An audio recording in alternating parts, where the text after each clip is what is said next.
नमस्कार, जय श्री राम। मित्रों, मेरे टी शर्ट पर मित्रों लिखा हुआ उस पर मत जाइए ना।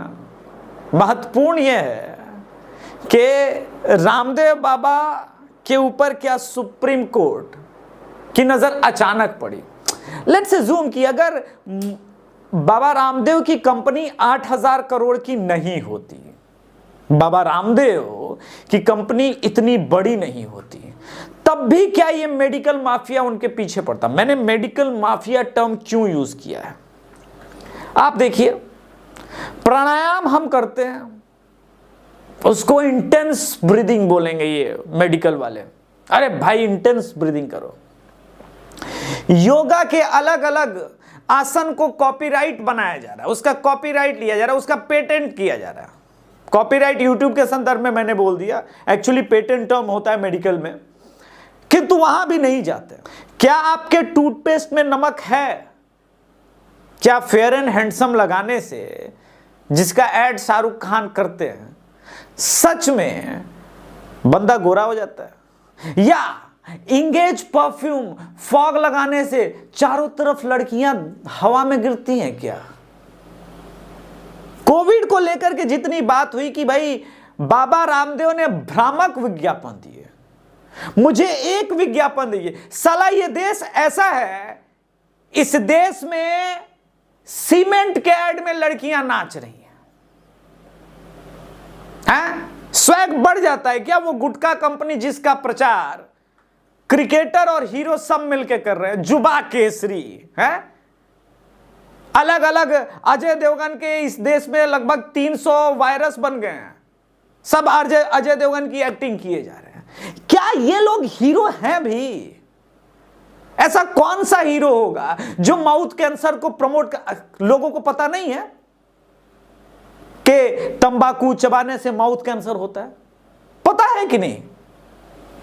तो क्या सुनील गावस्कर बेच रहे हैं, कपिल देव बेच रहे हैं, ये सब लोग क्या बेच रहे हैं? सलमान खान बेच रहे हैं, शाहरुख बेच रहे हैं। माय लॉर्डशिप, आपने कभी ध्यान दिया वहां पर? आपको नहीं लगता है कि इस देश की युवा पीढ़ी को इस प्रकार के भ्रामक विज्ञापनों से किया जा रहा है प्रभावित? रामदेव ने कभी नहीं कहा कि गुटखा चबाओ, समाज का तो अहित बिल्कुल नहीं कर रहे हैं। मतलब इस देश में हिंदुस्तान यूनिलीवर के प्रोडक्ट्स पे आज तक मैंने किसी को नहीं देखा जिसने कहा यार क्लोजअप के ऐड में पास आओना वाली फीलिंग लाने से, जो इंटेंस फीलिंग लाने से बड़ा अच्छा टूथपेस्ट है। बाबा रामदेव वही धंधा कर रहा है। अरे लोगों को बेवकूफ बना रहा है। अरे गजब दोगलापन है भाई। बेवकूफ तो हिंदुस्तान यूनिलीवर इस देश के लोगों को सदियों से बना रहा है। हमारे बाप दादा तो पहले कहते थे नमक तेल से ब्रश कर लिया करो, दातुन कर लिया करो, चारकोल से ब्रश दातुन कर लिया करो, ब्रश किया करो। फिर ये टूथपेस्ट इंडस्ट्री वाले आए, बोले नहीं नहीं नहीं, इससे दांतों में खुरदरापन हो जाएगा। फिर आते हैं 50 साल बाद, क्या आपके टूथपेस्ट में नमक है? अबे एडिटर भाई, इस पूरे लाइन को बीप कर देना जहां मैंने गाली दिया है। लेकिन भाव आप लोग समझ रहे हैं ना? आप लोग भाव पे जाइए, भावार्थ पे जाइए, मेरे इंटेंशन पे जाइए। नहीं, बाबा रामदेव आटा बेचते हैं, क्या गुनाह किया? मतलब बाबा रामदेव आटा मैगी बेचे तो गलत हो गया, और मैगी जिसके सैंपल्स इंडिया में फेल हो गए थे, जिसमें हद से अधिक लेड पाए गए थे, उस पर तो इस देश में किसी ने कुछ नहीं कहा। माय लॉर्डशिप, आपने भी नहीं कहा। हमको नहीं पता है कि इस देश में जो कोल्ड ड्रिंक्स बेचे जा रहे हैं वो शरीर को कितना तंदुरुस्त बनाते हैं, पता है ना आपको भी? टॉयलेट क्लीनर के बराबर का वो काम करते हैं, और वो आपके शरीर के अंदर जा रहा है। लेकिन जहर तो साला रामदेव बेच रहा है, क्योंकि रामदेव बोल रहा है कि अपने शरीर को आप मजबूत रखिए। एक्चुअली पता है क्या है? ये मेडिकल माफिया आयुर्वेद के ऊपर हमलावर है। आज तक आपने ऑथेंटिक तो नूरानी दवाखाना भी नहीं है। अच्छा, आपको कभी हमदर्द के विज्ञापनों से समस्या हुई क्या? इस देश में किसी को हमदर्द के विज्ञापन से क्यों समस्या नहीं हुई? इस्लामिक है इसलिए, रिलीजन वाला एंगल है इसलिए। कारण क्या है? हमदर्द के विज्ञापन पे तो मैंने किसी को नहीं देखा है ये हमदर्द की टॉनिक तो भाई ऐसा कुछ नहीं कर रहा है। तो मतलब क्या कर रहा है? कॉम्प्लान क्या कर रहा है? हॉर्लिक्स क्या कर रहा है? पता नहीं है लोगों को। आपने इतने सा, आप भी तो माय लॉर्डशिप टीवी देखते होंगे ना, तो आपको थोड़ा हमको समझाइए कि कौन सा विज्ञापन देश में आप देख लिए जो एकदम से लॉजिकल आपको लगा है कि अरे यार ये वाला विज्ञापन तो जबरदस्त है, सेटवेट वाला परफ्यूम लगाएंगे, आसपास एकदम मस्त बंदियां गिरेंगी, हवा से लड़कियां गिरेंगी, मेरे आसपास 400-500 गर्लफ्रेंड हो जाएगी।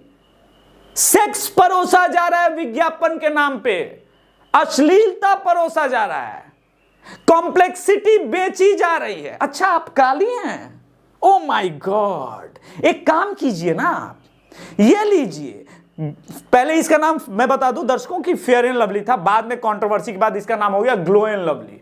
अब आप ग्लो कीजिएगा, जैसे आपके चेहरे पे 440 वाट का बल्ब हम खुद लगाने आएंगे। चल रहा है इस देश में, बीप कर देना जो मैंने गाली दी है, लेकिन लोग को समझ में आना चाहिए कि गाली पड़ रही है। समझ रहे भावार्थ क्या चल रहा है इस देश में? मजाक चल रहा है, आपके साथ व्यंग किया जा रहा है, आपके आने वाली पीढ़ी को किस प्रकार से कुंठित किया जा रहा है इसके कई उदाहरण हैं। एक ऐड आता है जिसमें कहते हैं अरे आपके पिताजी फलाने क्लब के मेंबर नहीं है क्या, इसीलिए तो आप भारत को समझ नहीं पाए। कोई आवश्यक है कि सबके पिताजी उतने रिच हों? वो भी बच्चों के मन में इस प्रकार की चीजें डाली जा रही है। एक ऐड मैंने देखा था जहां पे जी ललचाए रहा ना जाए कुछ टाइप का ऐड था, जिसमें बच्चा अपने दादाजी के पांव को इसलिए नहीं छू रहा है क्योंकि उसका शायद वो चॉकलेट ले लेंगे। भारत की संस्कृति पे चोट, सभ्यता पे चोट क्या नहीं किया है। साला कॉन्डम का ऐड ऐसे चल रहा है इस देश में। मैं भी 90s जनरेशन का हूं यार, कॉन्डम के ऐड पहले भी आते थे, प्यार हुआ इकरार हुआ, प्यार से क्यों डरता है दिल, एक छतरी खोल करके राजकुमार का ऐड चल दिया, हो गया, कहानी खत्म। समझदार लोग समझेंगे। आजकल अजब गजब चल रहा है, पूरी रात ढिसूम ढिसूम। यह भी तो इसी देश की सभ्यता और संस्कृति को बदला जा रहा है ना माय लॉर्डशिप। अकेले रामदेव ने सिर्फ एक विज्ञापन को लेकर के जिस प्रकार से रामदेव पर हमलावर हुआ जा रहा है, मैं समझ सकता हूं कि गिलोय खाने से, और आयुर्वेद के नुस्खे, आयुर्वेद कोई नया नहीं है। दांत दर्द हुआ लौंग चबा लो। इस देश की मिट्टी इतनी अच्छी है, इस देश की प्राकृतिक संरचना इतनी अच्छी है कि यहां पर आयुर्वेदिक जड़ी बूटियों का भरमार रहा है शुरू से ही। और ये जो मेडिकल चिकित्सा की जो विधि है, ये हार्डली ब्रिटिश के आने के बाद शुरू हुई थी। उसके पहले तो लोगों की शल्य चिकित्सा होती नहीं थी। तो सुश्रुत महाराज तो अचार का ही किताब बना के लिखे गए कि आम के पेड़ से जो खट्टे आम आएंगे उसका अचार कैसे डालें। हमको बृहद रूप से सोचने और समझने की आवश्यकता है, हम कहां जा रहे हैं।